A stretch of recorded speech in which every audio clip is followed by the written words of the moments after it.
Hello guys, welcome back to my channel. आज मैं आपको पीस वेज सिस्टम कराने जा रही हूँ। हमारा जो चैप्टर चल रहा था, chapter number 5, methods of wage payment, HRM की बुक है। ठीक है, human resource management, semester 3, BCom. जो हमने इससे पिछली वीडियो में हमने एक ही जो है मेथड कवर किया था वेज पेमेंट का, वो था टाइम बेस्ड सिस्टम का। अब हम जो नेक्स्ट मेथड करने जा रहे हैं वो है पीस बेस्ड सिस्टम।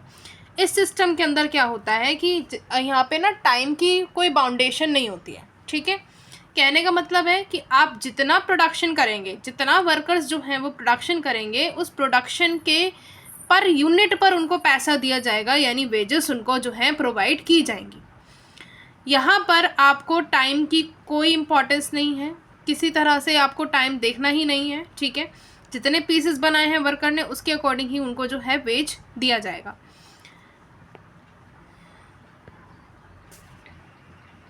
अब देखिए, under this system wages are paid to the workers on the basis of amount of work done by them. यानी यहाँ पे जो वेजेस दिए जाएंगे वर्कर्स को, वो इसलिए कैसे दिए जाएंगे, जो भी उन्होंने काम किया है उसके अकॉर्डिंग ही। यानी यहाँ पे जो वेज है पर यूनिट ऑफ प्रोडक्शन जो है डिसाइड कर लिया जाएगा पहले से ही कि एक यूनिट पर कितना वेज जो है वो मिलेगा। अगर वो 100 प्रोडक्ट बना रहा है तो कितना मिलेगा, मान लेते हैं कि एक प्रोडक्ट पे उसको 10 रुपीज़ मिलेंगे। अगर वो 100 प्रोडक्ट प्रोड्यूस करेगा तो उसको 1000 रुपीज़ मिल जाएंगे। ठीक है, तो यहाँ पे कोई भी टाइम लिमिट नहीं है, कोई टाइम की बाउंडेशन नहीं होती है, सिर्फ और सिर्फ पीस के अकॉर्डिंग ही आपको जो है वेज पेमेंट किया जाता है। अब यहाँ पे ये जो सिस्टम है ये सब सिस्टम्स में डिवाइडेड है। पहला है increasing piece rate, decreasing piece rate, फिर है स्ट्रेट पीस रेट। अब इंक्रीजिंग पीस रेट का मतलब है जैसे जैसे क्वांटिटी ऑफ प्रोडक्शन में इंक्रीज होगा वेज इंक्रीज होंगे, और जैसे जैसे आपका अगर क्वांटिटी में डिक्रीज हो रहा है, इंक्रीज नहीं हो रहा है, तो वहाँ पे जो वेज रेट है पर यूनिट वो भी डिक्रीज होगा। ठीक है, अब यहाँ पे देखिए, as the amount of work goes on increasing, काम तो बढ़ रहा है, the amount of wage per unit goes on decreasing. यहाँ पे कैसे होगा, the labourers stand to lose because they do not get wage according to the work. वो वर्क के अकॉर्डिंग काम नहीं करेंगे। ठीक है, जैसे मतलब जितना प्रोडक्शन उनको करना चाहिए था उतना प्रोडक्शन नहीं करेंगे। प्रोडक्शन इंक्रीज हो रहा है, उनका काम इंक्रीज हो रहा है, पर उतना नहीं करेंगे जितना उनको करना चाहिए। नेक्स्ट है स्ट्रेट पीस रेट। यहाँ पे क्या है कि वेजेस जो है डायरेक्टली प्रोडक्शन से रिलेटेड होंगी। Wage increase with the increase in the amount of work done by the labourers. Labourers जितना काम करेंगे उतना ही उनको जो है पैसा दिया जाएगा, स्ट्रेट फॉरवर्ड है। ठीक है, उसके बाद है advantages of piece rate system. Piece rate system के क्या क्या एडवांटेजेस हैं। पहला है इंसेंटिव टू वर्कर्स। वर्कर्स को जो है यहाँ पे इंसेंटिव दिया जाता है। ये एक तरीके का ऐसा सिस्टम है जो कि मोटिवेट करता है वर्कर्स को ज़्यादा से ज़्यादा काम करने के लिए। जैसे ही अगर वो काम ज़्यादा करेंगे तो उनको ज़्यादा वेज रेट मिलेगा, तो उसके अकॉर्डिंग उनका स्टैंडर्ड ऑफ लिविंग भी बढ़ जाता है। नेक्स्ट है रिडक्शन इन सुपरवाइज्ड एक्सपेंसेस। अब यहाँ पे जो है पीस वो लोग बनाएंगे। अब पीसेस जिनको बनाने हैं वो अपने अकॉर्डिंग पीसेस ही जितना हो सकता है, क्योंकि टाइम बाउंडेशन नहीं है तो वो टाइम को देखते हुए नहीं करेंगे। जितना पीसेस वो बना सकते हैं उतना बनाएंगे कि उनको वेज रेट ज़्यादा मिले। तो यहाँ पे सुपरवाइजरी एक्सपेंसेस करने की ज़रूरत नहीं पड़ती है, जो सुपरवाइज़र है उसको रखने की ज़रूरत नहीं पड़ती है।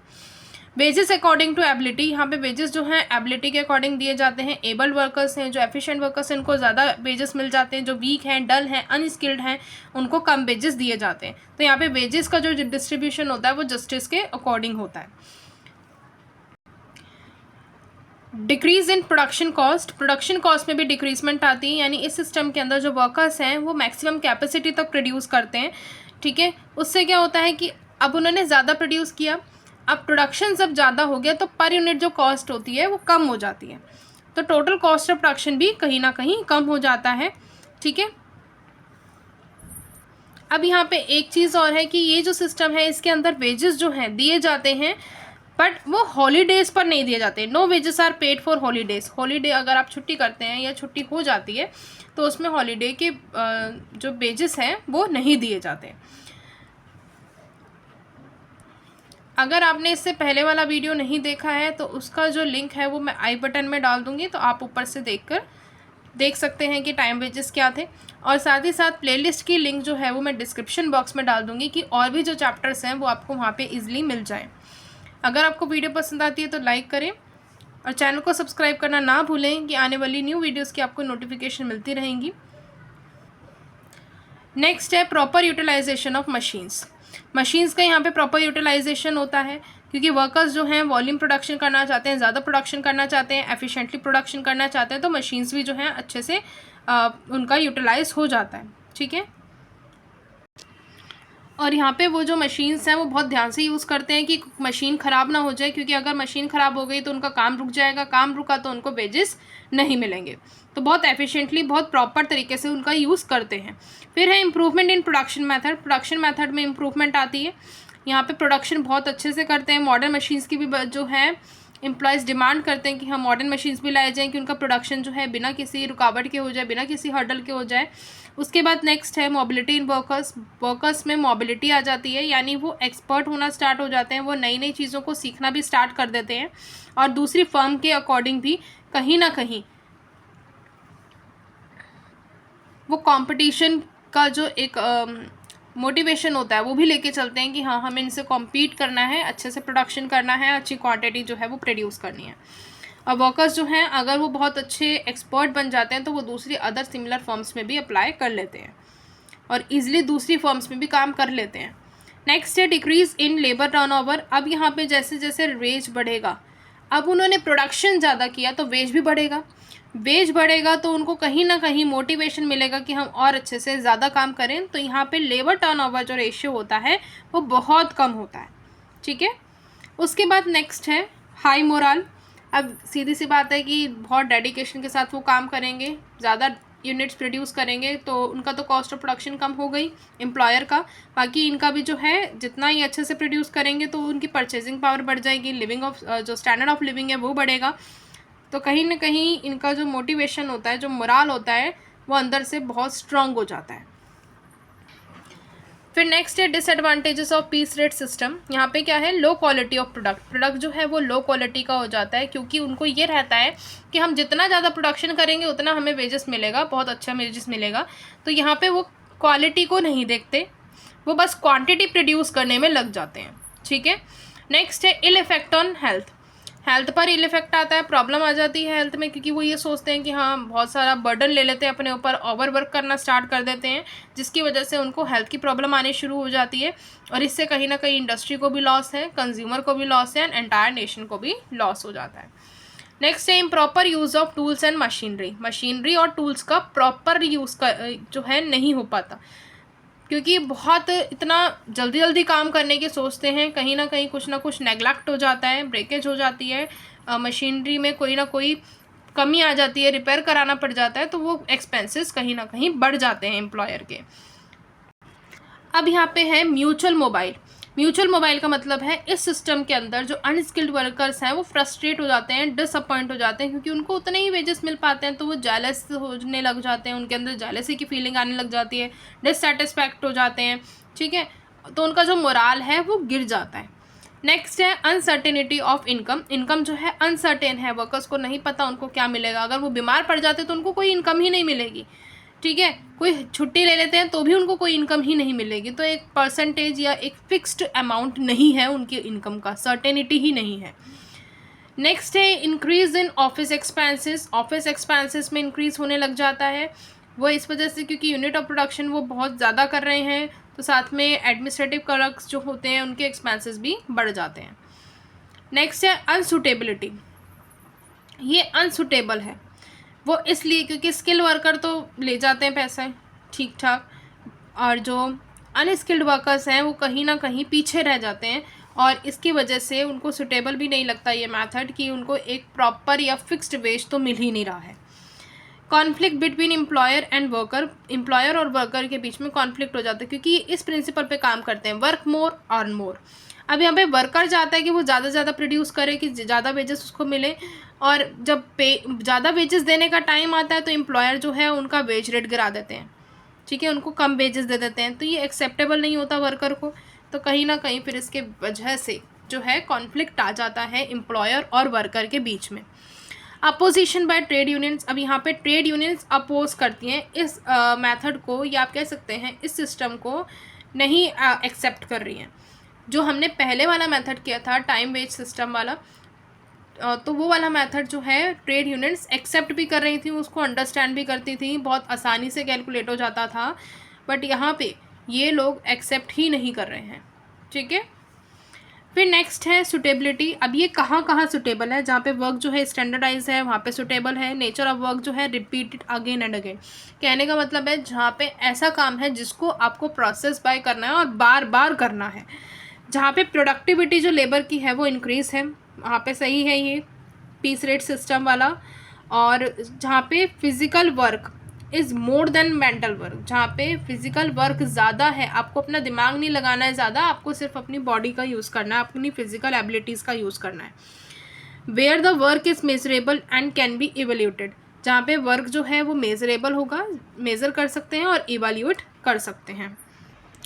फिर उसके बाद है where the quality of work is of no special significance, यहाँ पे क्वालिटी का जो है इतना ज़्यादा इंपॉर्टेंस नहीं है, सिर्फ क्वांटिटी प्रोड्यूस करो उस पर इम्पॉर्टेंस है।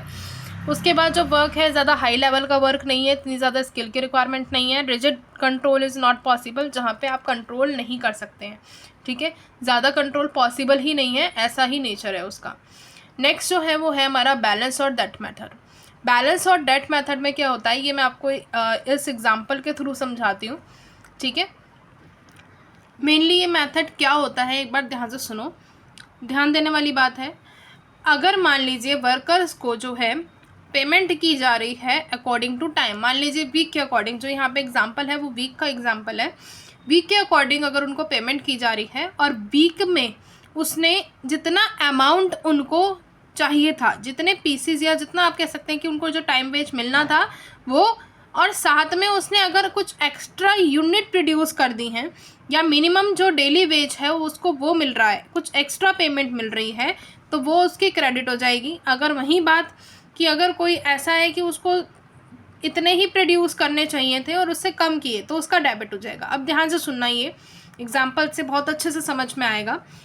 If rate of time wage is 100 per week, अगर टाइम वेज का जो रेट है वो 100 रुपीज़ पर वीक है, तो वर्कर ने यूनिट्स प्रोड्यूस करी हैं जो कि 110 रुपीज़ की हैं पर वीक। ठीक है, पीस वेज रेट यहाँ पे यानी कि इन दोनों का कॉम्बिनेशन होता है। ये वाला जो आपका मेथड है बैलेंस और दैट मेथड, वो टाइम वेज सिस्टम का और पीस वेज सिस्टम का कॉम्बिनेशन है। ठीक है, यानी दोनों कंबाइंड है। अब ये चीज़ एक बार आप यहाँ देखिए ध्यान से। ठीक है, बैलेंस और debt method, this method is the combination of time based system,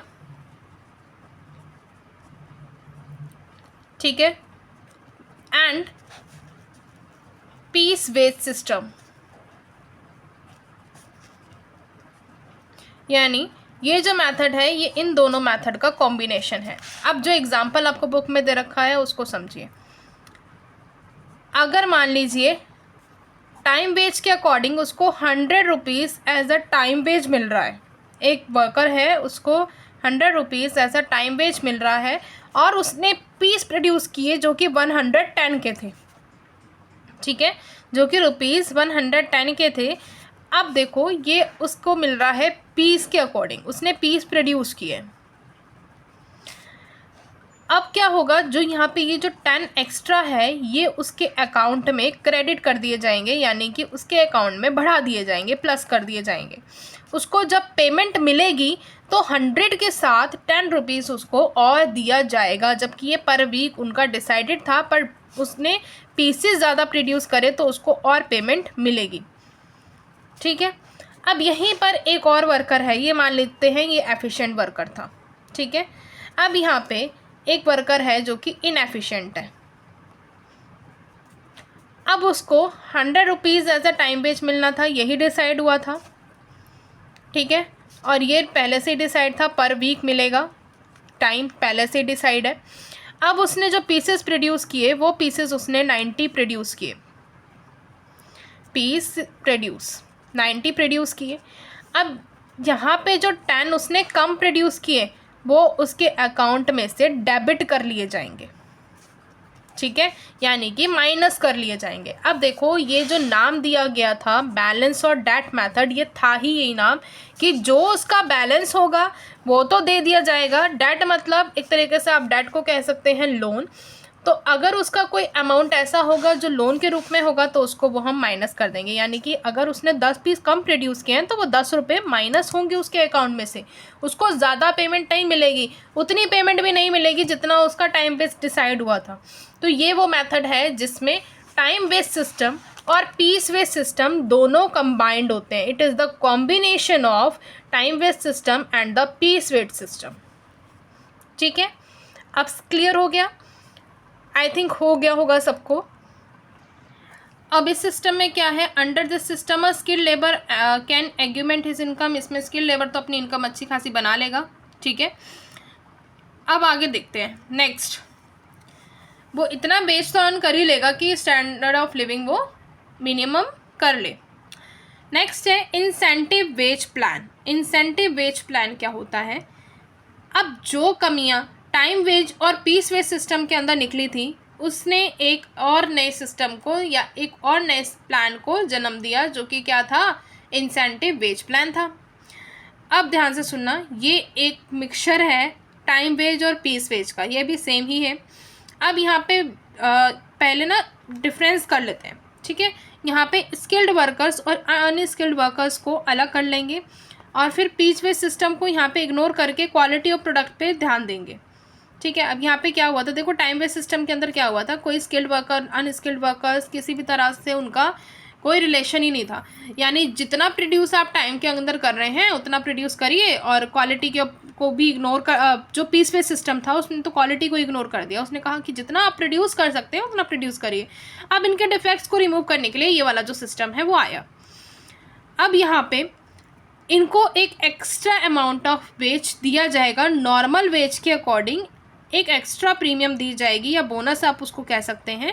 तो जो ये एक्स्ट्रा अमाउंट उनको दिया जाएगा ये होगा प्रीमियम या फिर बोनस, या आप इनको इंसेंटिव्स बोलते हैं। ठीक है, तो इस वजह से इसका नाम है इंसेंटिव वेज प्लान। अब एक बार और ध्यान से सुनना। अब देखो incentive wage plan.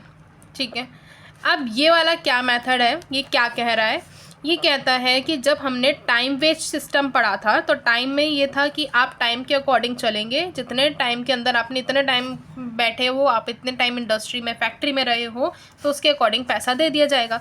Piece rate में क्या था, पीस वेज वाले में वो ये कहते हैं कि आप जितने पीस प्रोड्यूस करेंगे आपको उतना वेज दिया जाएगा। अब यहाँ पे ये लोग जो हैं क्वालिटी पर तो ध्यान दे रहे थे, क्वांटिटी बना ही नहीं रहे थे, और ये लोग क्वालिटी को तो बिल्कुल ही इग्नोर कर दिया इन्होंने। ये लोग सिर्फ पीसेस प्रोड्यूस किए जा रहे हैं कि हमें पैसा ज़्यादा मिले, तो क्वालिटी देख ही नहीं रहे थे। तो इनके ये जो कुछ डिफेक्ट्स निकल कर आए थे, इन डिफेक्ट्स को रिमूव करने के लिए कौन सा प्लान आया, इंसेंटिव वेज प्लान। ठीक है, अब ये जो इंसेंटिव वेज प्लान था, इस प्लान में क्या हुआ, इन्होंने कहा कि हम क्या करेंगे, जितना हम नॉर्मल वेज दे रहे हैं, नॉर्मल वेज प्लस एक एडिशन में और वेज देंगे। उस वेज का नाम इन्होंने रखा है, या तो वो हम कहेंगे प्रीमियम, ठीक है, जो एक एक्स्ट्रा अमाउंट दिया जाएगा, या होगा वो बोनस। ठीक है, समझ आया? अब आगे देखो। All premium plan have two main characteristic. जितने भी प्रीमियम प्लान हम पढ़ेंगे, ये देखो काइंड्स हैं, बहुत सारे हैं, 10 प्लान्स हैं, मेन 9 हैं और उसके बाद एक 10 अदर प्लान है। ठीक है, तो जितने भी हम प्लान पढ़ेंगे उसमें स्टैंडर्ड फिक्स्ड टाइम होगा, यानी कि स्टैंडर्ड क्वांटिटी दी जाएगी, टाइम दिया जाएगा फिक्स्ड जॉब के लिए कि आपको काम करना है, और एक प्रीमियम, एक एक्स्ट्रा अमाउंट आपको बताया जाएगा, जो कि आपको नॉर्मल पैसा तो मिलेगा, नॉर्मल वेज मिलेगा, उसके एक्स्ट्रा जो वेज मिलेगा उसको भी कहीं ना कहीं फिक्स्ड एक अमाउंट आपको बताया जाएगा कि वो प्रीमियम का अमाउंट आप कैसे निकालेंगे, क्या होगा क्या नहीं होगा। तो आज हम यहीं तक का ही करेंगे, फिर kinds of incentive wage plans जो हैं वो हम नेक्स्ट वीडियो में करेंगे। ठीक है, 1 बाय 1 डिस्कस करेंगे इसको। तो मिलते हैं नेक्स्ट वीडियो में। अगर आपको वीडियो पसंद आई हो, आपको हेल्प हुई हो, तो एक लाइक करते हुए जाना, सब्सक्राइब भी करते हुए जाना कि आने वाली न्यू वीडियोस की नोटिफिकेशन आपको मिल जाए। और यहाँ पे आपको ऐसे कंटेंट मिलेंगे, बीकॉम से रिलेटेड हो गया, आपका बीएड से रिलेटेड कंटेंट हो गया। ठीक है, और मैं कोशिश करूँगी कि आगे भी और भी जो प्रैक्टिकल आपके सब्जेक्ट्स हैं और भी जो भी सब्जेक्ट्स हैं उनके ऊपर भी मैं बनाना स्टार्ट करूँ। तो चलिए मिलते हैं नेक्स्ट वीडियो में। Bye bye.